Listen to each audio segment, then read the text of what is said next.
En la noche están los protagonistas de la noticia de la Sexta Cumbre de las Américas. El presidente de Guatemala, Otto Pérez Molina, atendió a nuestro subdirector Jefferson Beltrán previo a la cita presidencial que iniciará este fin de semana en Cartagena, Colombia. En esta primera parte de la entrevista, el mandatario centroamericano hace un fuerte reclamo a los Estados Unidos.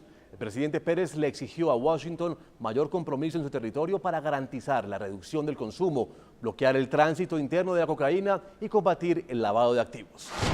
Presidente Otto Pérez, es evidente que usted es un hombre que conoce el tema. Y lo digo para que nuestros oyentes de América Latina lo entiendan. Usted fue jefe de los servicios de inteligencia, es un hombre que perteneció a la seguridad del Estado de Guatemala. Una de las anécdotas, usted capturó en algún momento a uno de los hombres más buscados hoy del mundo, uno de los narcotraficantes más buscados, que es el Chapo Guzmán, quien es uno de los hombres también más ricos del mundo y en ese momento vive en la clandestinidad.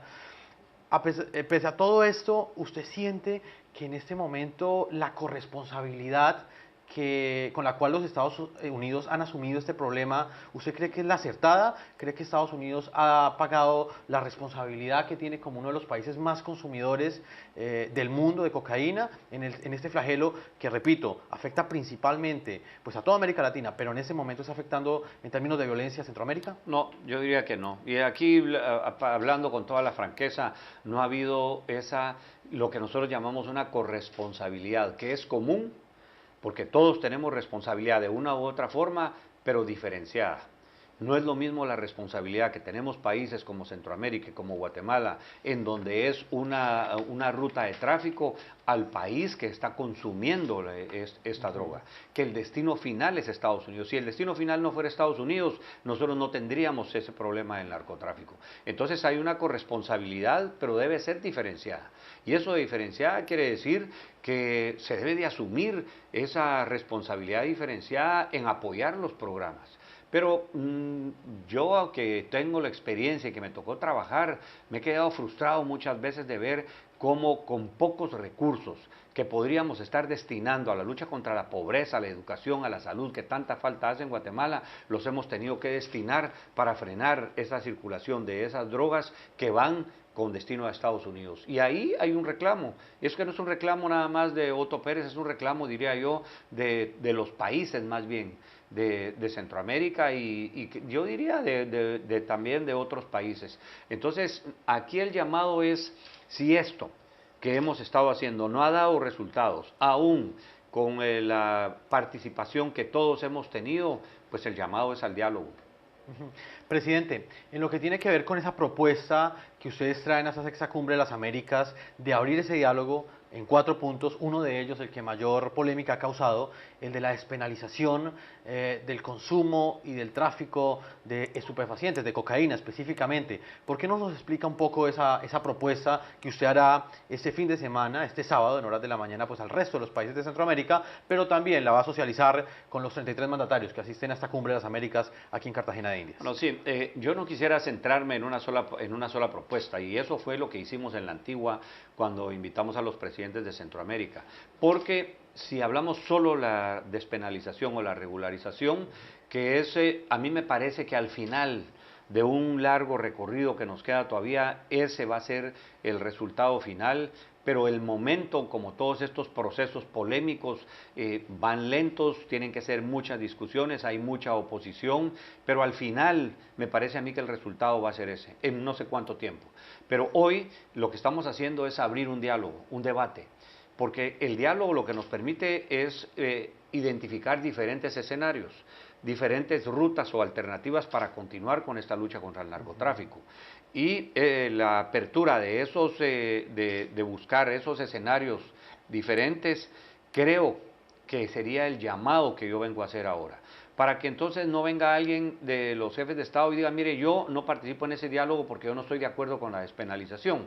Entonces, abramos el abanico de posibilidades y alternativas para que estemos de acuerdo en dar el primer paso, que es sentarnos a cuestionar si lo que estamos haciendo está siendo bien hecho o estamos haciendo y queremos seguir haciendo más de lo mismo con los resultados que ya sabemos, o queremos estar dispuestos a sentarnos a dialogar y con responsabilidad hacer casos de estudio, hacer análisis, llevar expertos, llevar estadísticas que nos permitan ir encontrando otras rutas más adecuadas. Presidente Otto Pérez, pero de alguna forma su país y su gobierno en cabeza de usted pues ha liderado esta propuesta, que en últimas es la única tangible, la única concreta. El resto de la discusión es algo etérea, algo poco concreta. Todo el mundo habla de otras alternativas. Le repito, América Latina, uno analiza que ya está de acuerdo en que la guerra contra el narcotráfico no se está ganando, ¿sí? Unos dicen que es un fracaso, pero no obstante, la única propuesta fuerte en este momento es la que, aparte de esa discusión, es la que hace pues Guatemala, que habla directamente de la despenalización. Usted que pues ha estudiado el tema, dentro de una sociedad despenalizar el consumo de cocaína no llevaría a que se fortalecieran las mafias, por ejemplo, o a que el consumo se llegue a disparar, como fue por ejemplo en el caso de Holanda, que tuvieron que en algún momento regularizarla. Bueno, yo creo que sí, mire, hay riesgos que tenemos que correr.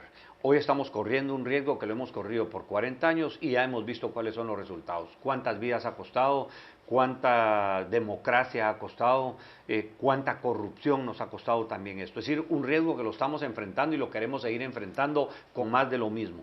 Yo creo que ahí es donde debemos de reflexionar. ¿Estamos dispuestos a correr otros riesgos? ¿Estamos dispuestos a que ese dinero vaya a programas de salud, a programas de prevención, a programas de educación? Esto es muy parecido a lo que pasó en Estados Unidos en los años 30 con el tema del alcohol cuando era prohibido. El tema del alcohol está causando igual de adicción, el tema del cigarrillo también produce cáncer. ¿Cuántas personas están muriendo por cáncer en este momento producto del cigarrillo, del tabaco? ¿Cuántos problemas ha ocasionado el alcohol? Y sin embargo son problemas que se han regulado, que se han despenalizado, que se han tratado muchos ya como temas de salud y no como temas de penalización. Y yo creo que si tenemos una ruta y una experiencia, tenemos que explorarla y tenemos que ver, yo no estoy hablando de la liberalización, es decir, no estoy hablando de que se pueda vender cocaína en cualquier esquina y en cualquier supermercado. Estamos hablando de regularización y eso lo que quiere decir es que deben de estar regulados, que deben de haber registros, que deben de haber posibilidades de prevención, de educación, de salud, programas bien orientados. O sea, los recursos que hoy estamos destinando a eso podrían ser destinados a otras cosas. El mercado negro que se propicia con la penalización que hoy está vigente es lo que hace que los carteles del narcotráfico sean rentables. Al no estar ese mercado negro, no va a haber la rentabilidad para que esos carteles sigan teniendo y lucrando con la vida y con la salud de muchísimas personas en todo el mundo. Presidente, pues es que es evidente que Guatemala está ahí al ladito de México, uno de los países que en este momento recibe el peor azote de los carteles del narcotráfico, un azote parecido al que vivió Colombia en la década de los 80 y en la década de los 90. Quería preguntarle precisamente sobre eso. Usted ha hablado con el presidente Felipe Calderón, espera hacerlo en esta cumbre. ¿Cómo ha sido ese diálogo, digamos, con este país que de alguna forma pues es el vecino directo de Estados Unidos, pero también está pagando una cuota de sangre muy alta como consecuencia de ese tráfico ilegal de cocaína? Yo creo que el presidente Felipe Calderón ha sido ahorita la última muestra de un esfuerzo que ha hecho en su país él como mandatario y con las fuerzas de seguridad en México de endurecer la guerra en contra del narcotráfico. Y sin embargo, lo que hemos visto es que han capturado y han sido exitosos en muchas acciones que han tenido para la captura de los capos del narcotráfico y los carteles siguen vigentes.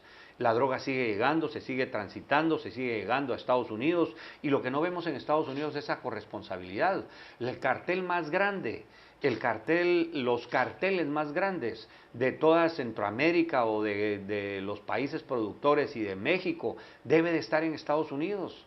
Pasa la frontera y no escuchamos de carteles de narcotráfico, se disuelven ahí, pero todo el destino final de esta cocaína es Estados Unidos. Un kilogramo de cocaína que aquí en Colombia vale $1.000 o $1.200, en la frontera con Estados Unidos está costando $60,000 y $80,000. Y en los estados del norte de Estados Unidos llega a valer hasta $150,000 y $160,000. ¿Quiénes se hacen cargo de transportarlo?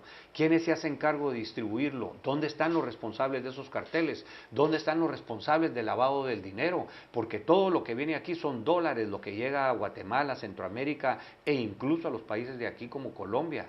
y esos dólares provienen de Estados Unidos. Entonces ahí es donde hablamos nosotros de esa corresponsabilidad diferenciada. Ahí es donde nosotros necesitamos ver que hay verdaderamente una decisión de frenar ese consumo. No lo han podido hacer, no han sido exitosos en estos 40 años. Busquemos otras alternativas.